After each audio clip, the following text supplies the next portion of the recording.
Hey guys! Oh my god, it's sort of loud right here. I wonder how loud this is for you guys. I'm gonna guess this is, I'm gonna turn it down a bit.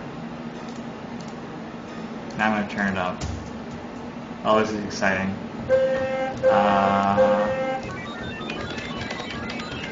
So, welcome to the best game in the world. Warning.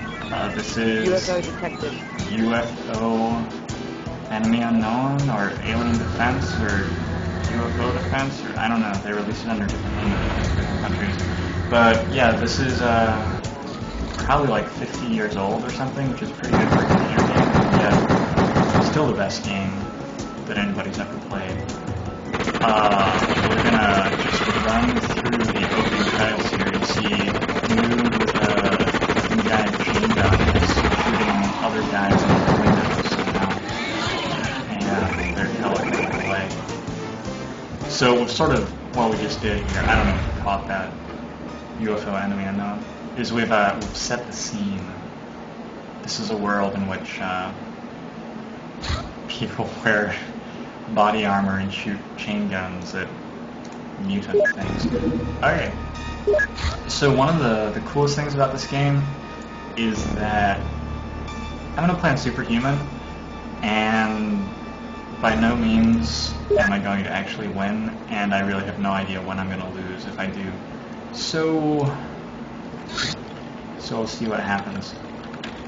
Setting up our first base here. Should we go with Europe or shall we go with like Poopy Pants? I think like, let's go with UP Pants.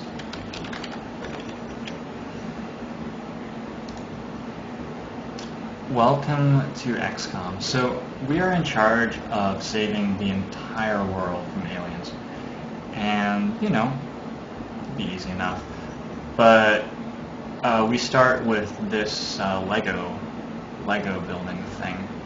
And $4 million US dollars. This is a future in which the US okay, it's a future one in which the US dollar has not crashed, and two in which it is the year 1999. Welcome to the future. So we have a few things that we can build at the start of the game. Obviously we already have a bunch of stuff. I like to upgrade the small raider to large raider ASAP. The second general stores is pretty necessary straight away. Second living quarters, quite necessary, and I think you can sort of get away without building more of this stuff, or the first of it, like alien containment. I don't think it's super important. At the beginning of the game, obviously you don't know what any of these things do, but you'll just have to trust me. I'm going to go ahead and build a second base just straight away.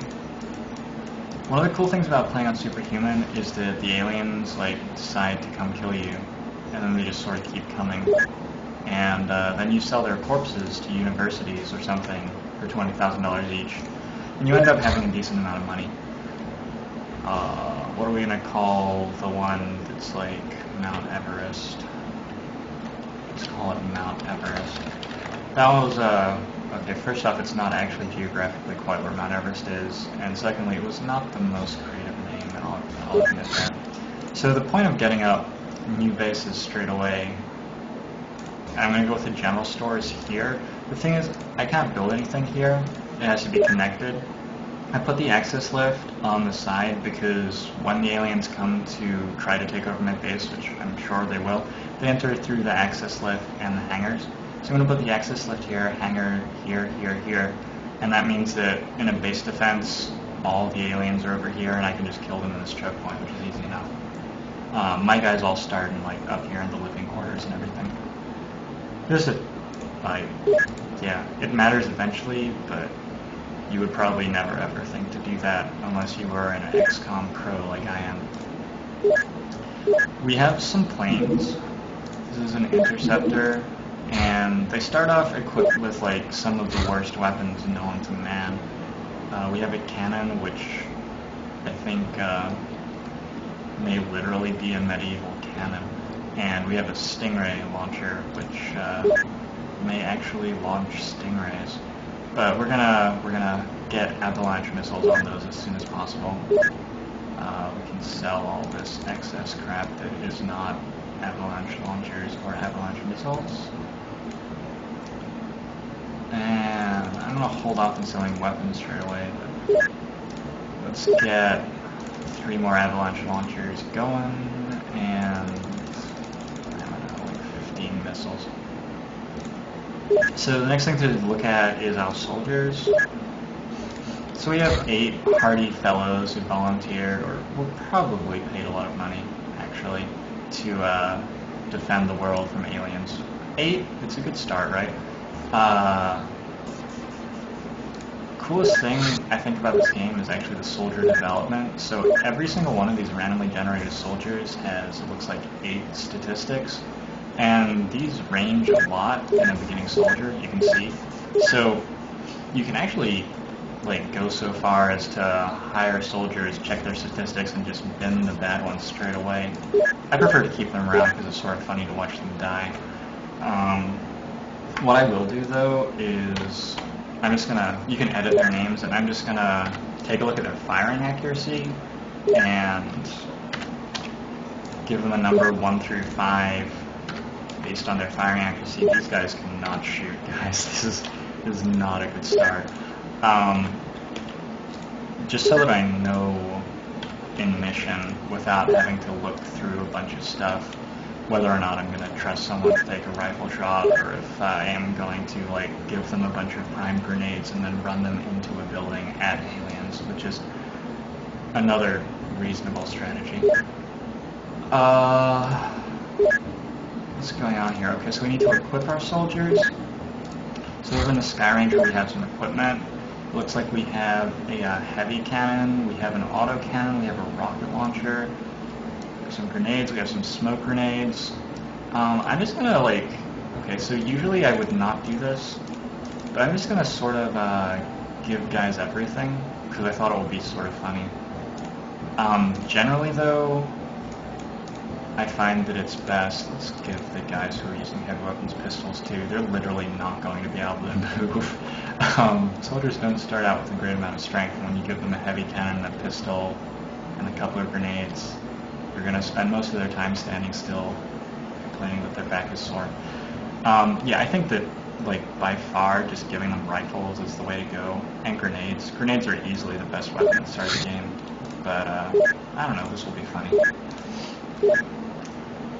And like we probably won't lose from it. And losing these soldiers, you may not have noticed, but I'm not terribly attached to the soldiers I get at the beginning of the game.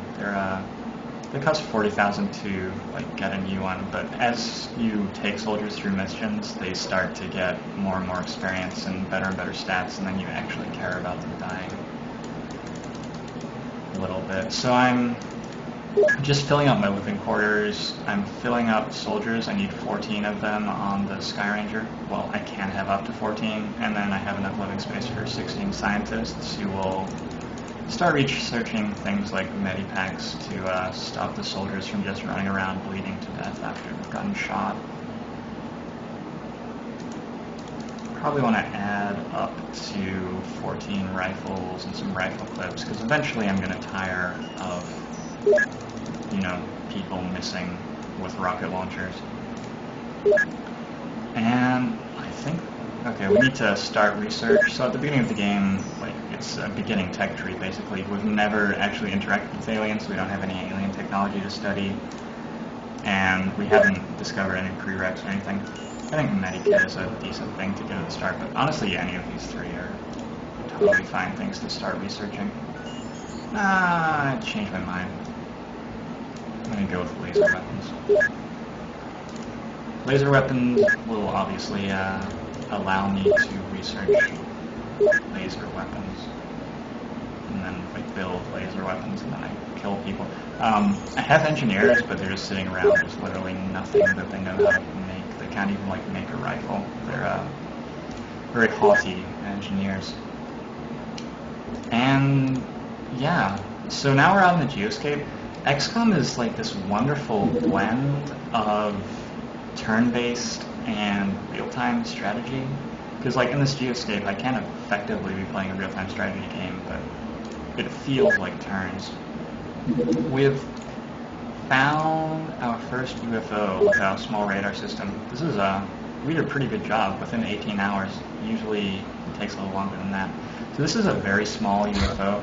It's gonna be like just one alien flying around looking for cows, basically. And I mean, they're all over the place, so I don't know why he needs to. Well, he does. What I'm gonna do is, obviously, okay, maybe not obviously, but I have two types of ships here. I have interceptors to shoot the ships down, and I have a Sky Ranger which carries my troops to the crash sites to, you know, beat up some aliens. And I'm actually going to send the Sky Ranger at it right now, even though it's not shot down, because it may land, in which case my interceptor can no longer shoot it down, and just sort of sits there doing nothing. Oh my god, that was a really slow zoom in. And we just destroyed the UFO, which means that we won't be able to, like, get into a tactical mission here without soldiers or anything, but whatever, it's fine. We get funding, and at the end of the month, funding changes happen based on our score in each area, which, like, isn't really, you can't see what your score is, but it is tracked by the game, and for shooting down a UFO and destroying it, we get a few plus points, so that's nice. Now the waiting sort of begins. So yeah, in the first month or two, not that much is happening. Ooh, we got stuff. Okay, that's actually, we don't need to do anything with that. So a lot of the alien missions towards the middle and late game are alien retaliation missions for shooting down their UFOs. And they're also alien base missions where they're going to go make bases. And at the beginning of the game, they're not really doing either of those things, so they just, like, sort of aren't around. They just sort of sit here twiddling your thumbs a little bit. But, I mean, that's totally fine. It's great that the pacing works that way. We just got some missiles. What I'm doing is I'm rearming Interceptor 2, but leaving Interceptor 1 ready. That's one way in which it, like, is both turn-based and real-time. I can't just go in and change the weapons on both my interceptors at once and risk an alien spaceship flying around and me not being able to go shoot it down. Sell some stuff.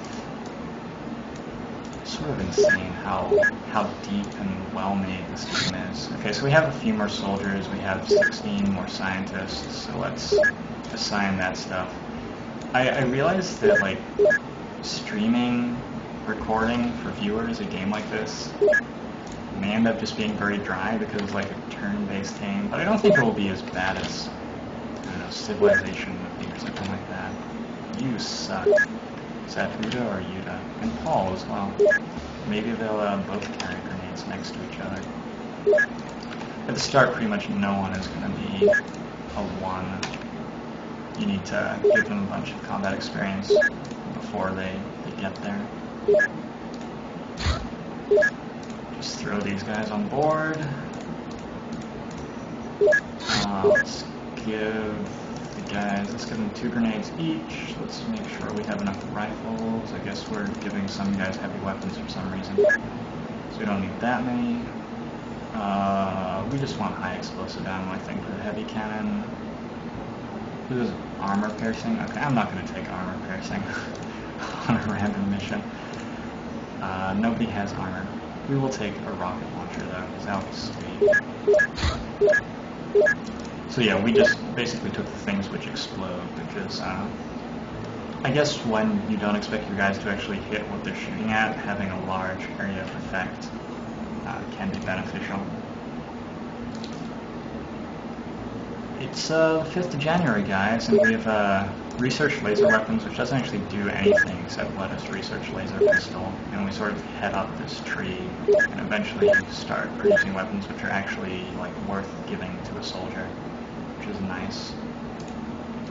Speed it up a bit. Anytime that anything important happens, it's gonna slow the game down, so it's totally fine to just be skipping around. I'd rather be at 1 hour than 1 day though, because, like, I don't know, it's fun.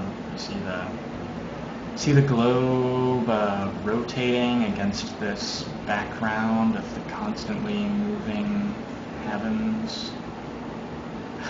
I have no idea what that background is. I wonder if somebody thinks that that's what space looks like. It seems like if somebody thought that, you would not hire them to make this game about space. So we can finally actually start making something with these engineers.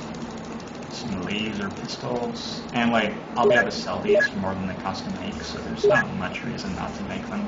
Give the engineers something to do. We have more general stores, which means we can buy more stuff. I'm going to add a few more grenades, because grenades are just the best weapon. Actually, let's grab some electric flares too. Electric flares, your guys throw them and they are a flare. Was that obvious? I don't know. But they're sort of nice to have around in case you have to do a night mission somewhere. Because the aliens tend to be able to see a lot better in the dark than we can. Grenades, electric flares, good news. That's great. Okay, so we have a UFO. It's on the ground very close to our base. I'm sort of worried that they've actually already discovered where our base is, because that guy's super close. This will be fun though.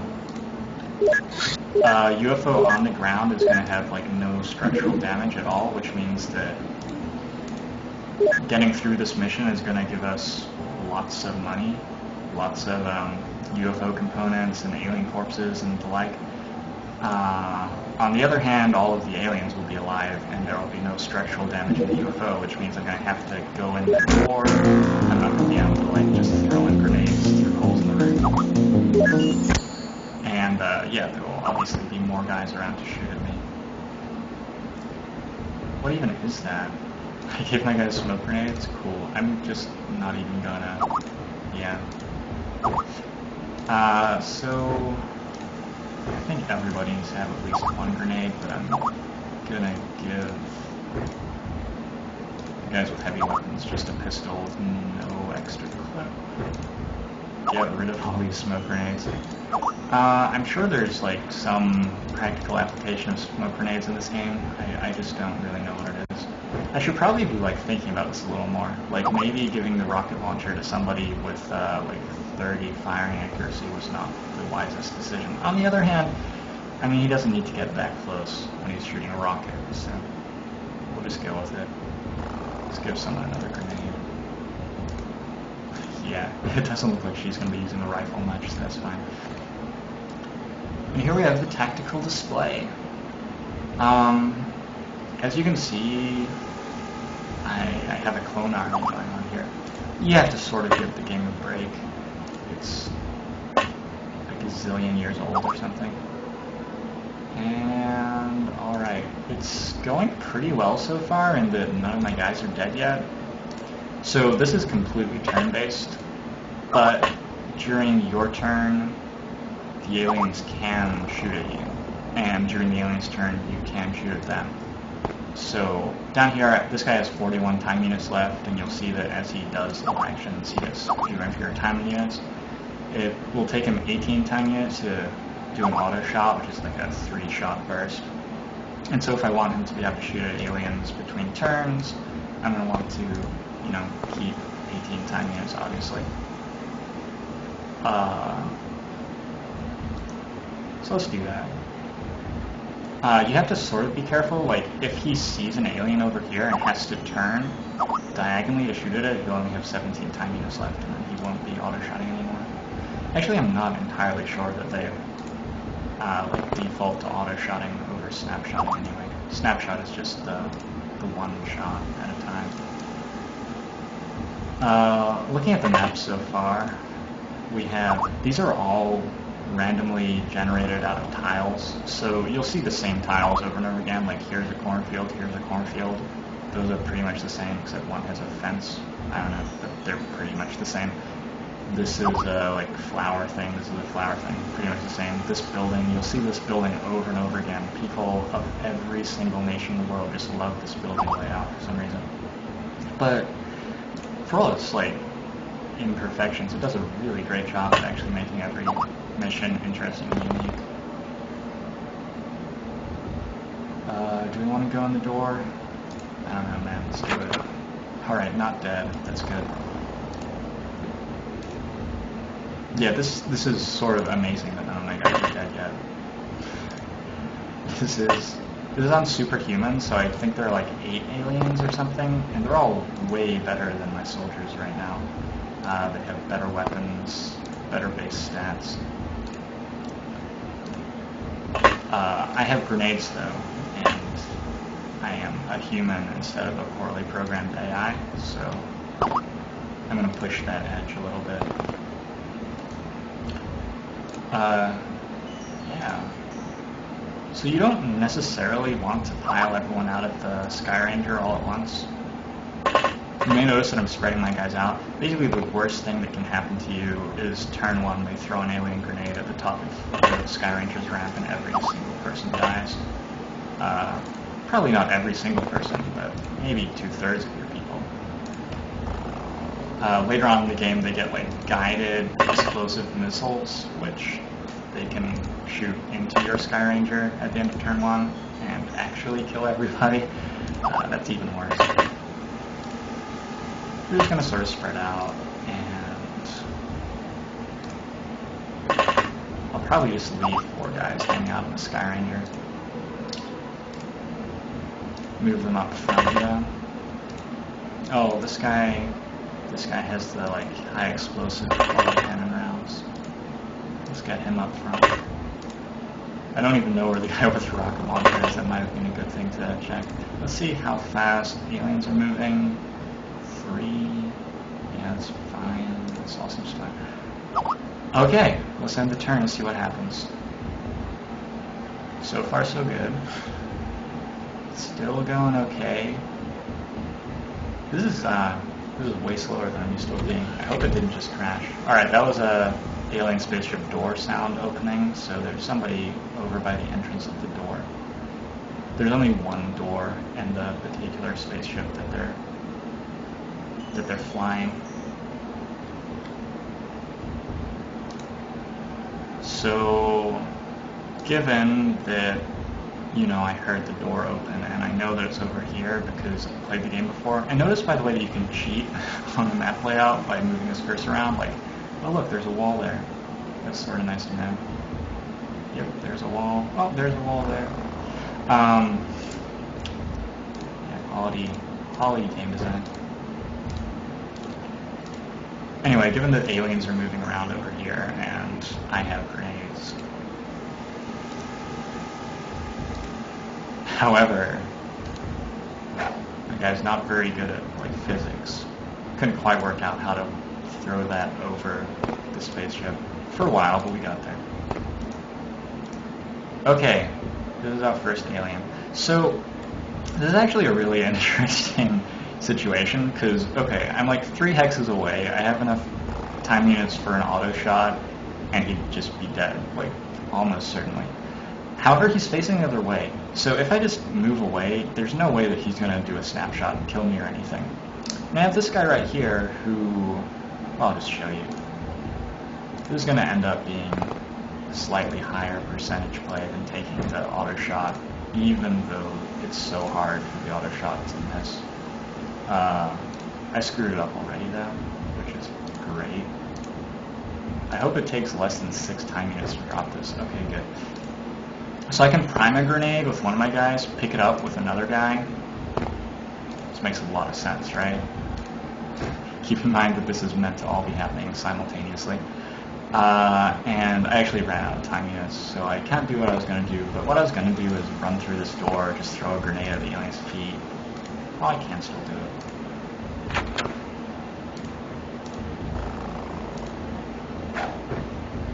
Shit, I think that's a pretty poor throw. I think that guy may have just killed himself. But you know, it's a decent way to go. Let's just... I'm also not actually sure that that's close enough to kill that alien, but I don't think it will kill anyone if I don't kill it just yet, so whatever. Oh, who do you see? Okay, there's another alien up on the roof. This is a problem because this alien is facing all my guys, and if I shoot at it, it's gonna like do reactions rolls basically until it rolls high enough on reactions to shoot back, at which point my people will die because it's better at shooting than me. Let's make sure this guy has enough time units by priming the grenade here. Basically, I'm going to try to throw the grenade first because it's harder for the alien to react to the grenade getting thrown. And if it does work, then I'll just stop using time units in the alien's line of vision for the rest of the turn. Oh shit. Okay, well, 1, those are some fast reactions. 2, there's now a primed grenade on the ground right there, so that's something to keep in mind. That's going to explode end of turn. Anyway, let's try to get rid of this guy. I think the next best option is just to start shooting at it. But I don't have super high hopes. As you see, they forgot to hire soldiers who could shoot. Oh, went straight past his head. So let's, I guess, get another grenade. Oh, no.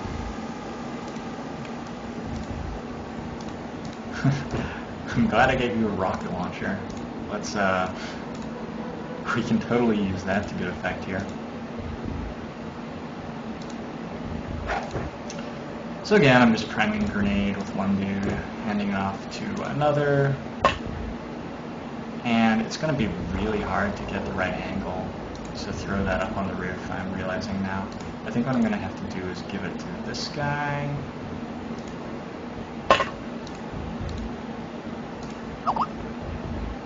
How can you be unable to throw there? What is this garbage ball like? Okay, you worked it out. I don't know whether it's like how I'm playing XCOM. I'm playing it through DOSBox via Steam, which I've never done before, or like because I'm streaming, but it's a little bit laggy, a little bit unresponsive. Guys tend to be a lot better at throwing than shooting for some reason, and so this guy's gonna, like, I'm not gonna throw it at the side of the building because if it misses by 1 hex this way it's gone, but I'm pretty confident that if I throw it like here, it'll take him out. Ah, perfect landing. Yeah, I have no idea how, like, people can fail to shoot a guy a couple of meters away with a rifle 6 times, but also perfectly land a throw at his feet. It's just how things work. We recruited a lot from Major League Baseball. Okay, we have another. I just remembered though that actually, oh shit, I moved too far, and I'm dead. No, I'm not dead. Okay, good. Just remembered that this is a prime grenade on the ground.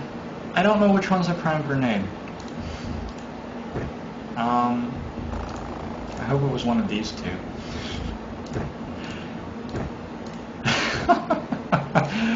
We're doing well here at XCOM. Okay, it wasn't that one. It wasn't that one. Okay, well that guy's dead. You'd think that they'd be cosmetically different, but it turns out that they're not. Whoops. Game goes on.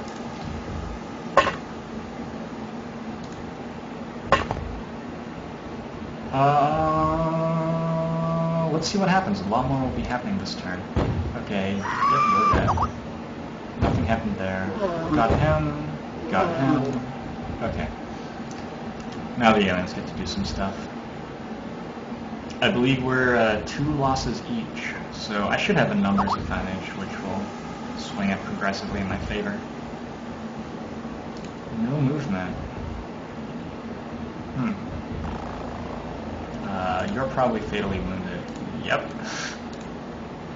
Okay, so Private Sylvie Dreyfus has 2 fatal wounds and 13 health. This means that 7 turns from now she'll be dead. 2 fatal wounds is going to subtract 2 health per turn. She also may faint at some point, and even if she survives the mission, she'll be like in rehab for 3 months or something. So Sylvie Dreyfus's new purpose in life is to put 2 prime grenades in her hands and then run into the UFO. We'll see how that works. I hope there are no aliens like on the 2nd story, because I sure destroyed the only staircase.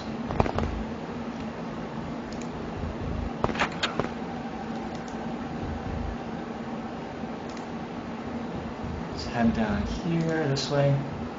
You'll, like, reasonably, you can do 100 or so of these missions in one game.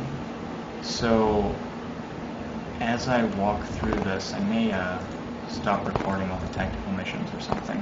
Because I'm planning on having a full walkthrough up. And especially if it's this laggy while I'm doing them, that just seems unnecessary.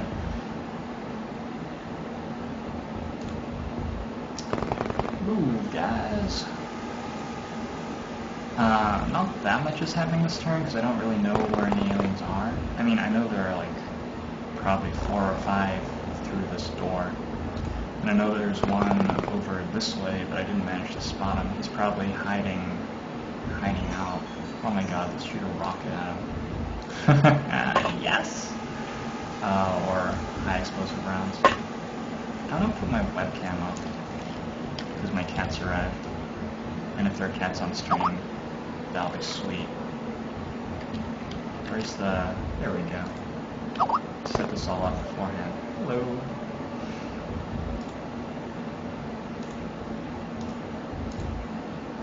Let's see what happens if I just take a snapshot in this general direction. Oh my god. That's a, Okay. We still don't see him though. Right? I hope not. That was sort of a terrible idea, because it's just opening up line of sight for him on my soldiers who have no time units left. But I never claimed that I wasn't doing things which were horrible.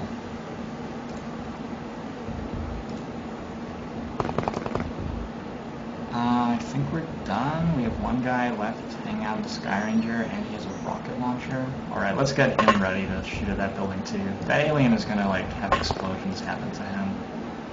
We'll see how he handles that.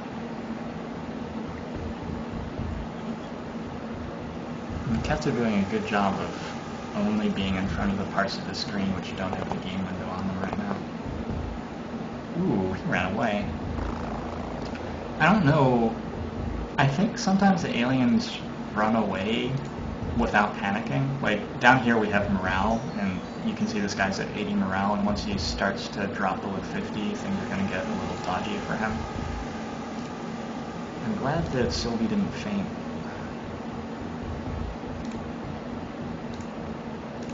But, so yeah, people can definitely panic and run away.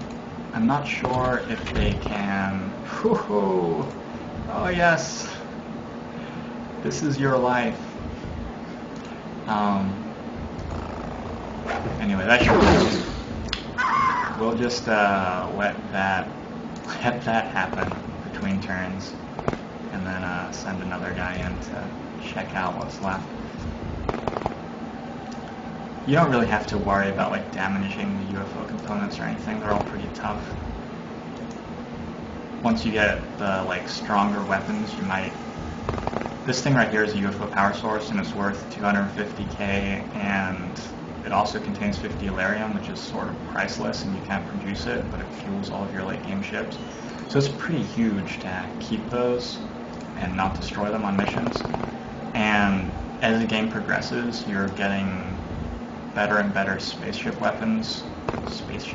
Better and better interceptor weapons, which are destroying spaceships or causing them to crash land with pretty huge structural damage, so it's harder to get those power sources. So it's a pretty big deal to keep them around, but I mean, they're not going to blow up from just a grenade. Please don't land on the roof. Alright. Wow, did he just, like, get shot and not die? That's interesting. Okay, that was a pretty poor right click.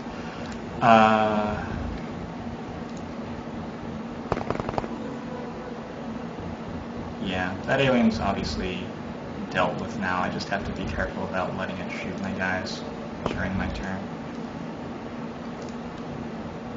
And... things stuff's going fine. Is that a new one? Okay. We have an alien in the apple grove. Odie in the apple grove. Let's blow the apple grove up too then.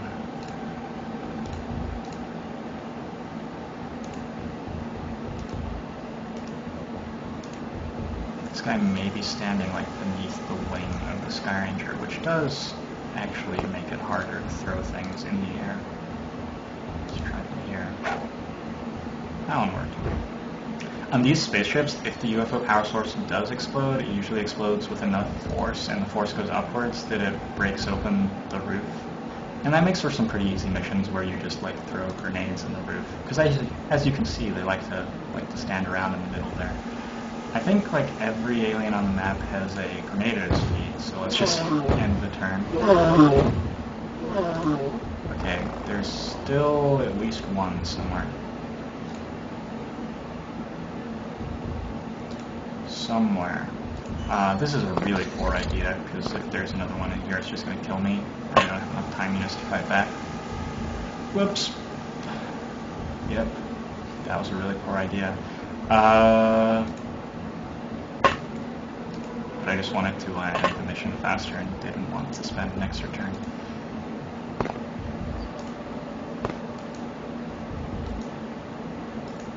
Check out the little stable or whatever this is. We never actually shot rockets at the barn because I think the alien like walked out, and that made it a little less fun to shoot rockets at buildings when they like don't have anything in them to kill.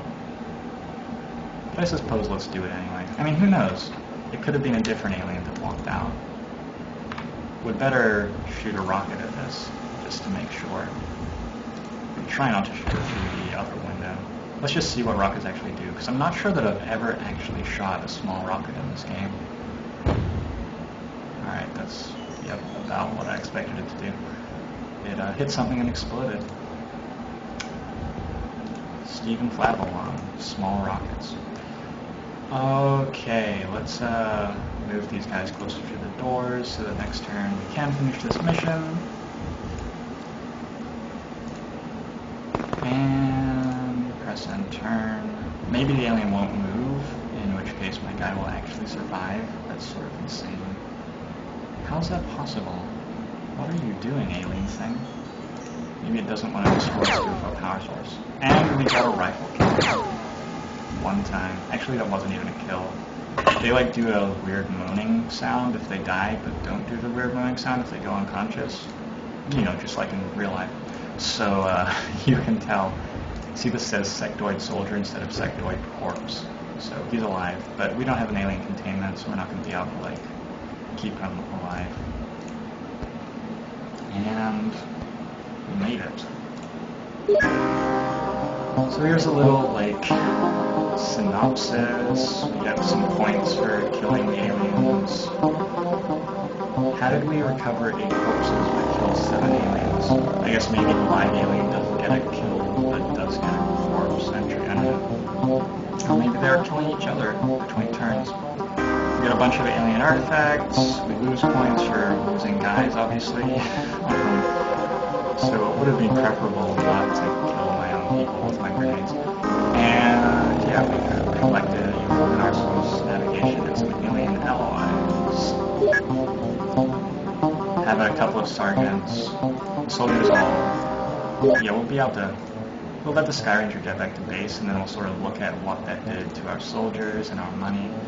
So first off, let's look at money. We can sell the stuff that we just got. So we found some heavy plasmas. They're worth almost 200,000 each. Eventually, you'll want to research the heavy plasmas and give them to your soldiers, basically. But for the moment, like 171k is just way more valuable than a weapon which you're going to give to a soldier which can't aim at anything anyway. We got some mine probes, which are 300,000 each. Yes, please. Alien grenades, I am absolutely going to keep around. I'm not going to be selling those because alien grenades are just, I mean, they're like grenades, but they're better. They explode bigger. We can get rid of the sectoid corpses. I'm going to keep the UFO power source around, I think. I changed my mind. I'll get another one. You don't need the UFO power sources so much as you need the Alarium, which is inside them, and we really don't need UFO navigation right now. You get tons of those. Alien alloys, let's keep the alien alloys around. Somewhere around here there should be Alarium. Maybe I can't sell it. I don't know what's going on with Alarium. So all of a sudden I have $2 million. We do need to re-equip a little bit. We lost 3 soldiers, so let's buy 3 more. But, I mean, not much. We used a few grenades. And basically we have enough money to do more stuff. So over on Mount Everest, here's the deal. Your first base already has a lab, already has a workshop, already has 3 hangars. It's also laid out terribly. If any battleship, like alien battleship, invades this base, there's going to be troops coming from here, here, here, from the access lift. And it's also like inefficiently built because you don't really want to be labbing and workshopping in the same place. So what I do almost straight away is get up a dedicated laboratory base and a dedicated workshop base. I think that's pretty normal. We need a radar system to find stuff. We need a living quarters to put our soldiers in to defend it. And eventually other things. Okay, that's fine. And I'm gonna keep 1.5 million, I think. I don't think I have enough to like start a new base just yet, and I don't have anything to spend it on really. Like once the living quarters finishes, I'll get some more scientists. But yeah, not much going on right now. Oh, we were gonna look at the soldiers too. Here we have to see. So a lot of them are higher rank. You can see the guys who got no combat experience are still rookie. That means they didn't hit an alien with a weapon or kill an alien with a grenade or something like that. The guys who got a little combat experience are squaddies, and then it seems to just sort of be random, or maybe it's based on the soldier statistics, I don't know exactly, but out of your squaddies, you get a certain number of sergeants based on how many soldiers you have. If I had like 100 soldiers total, all of these squaddies would have been promoted to sergeant, and some would actually be promoted higher. And so you'll get like 1 captain per 20 soldiers, 1 colonel per 30, I don't know, I'm just making these numbers up. But basically the higher rank that your guys are, the lower this guy's morale will go down. And I think he has like an area of effect sort of thing, like guys around him have morale go down slower. But if he dies, then there's an immediate bigger hit to all the soldiers' morale. Okay, so that was like an intro to XCOM. I'm gonna go get some dinner and do that sort of stuff, but I wanna stream a ton of this because I actually think it's sort of fun to watch. I had good experiences watching my uncle play XCOM when I was like 12. So I don't know, maybe you need to be some sort of sadistic person to enjoy watching this, but I think it's fun. Yeah. See you guys around.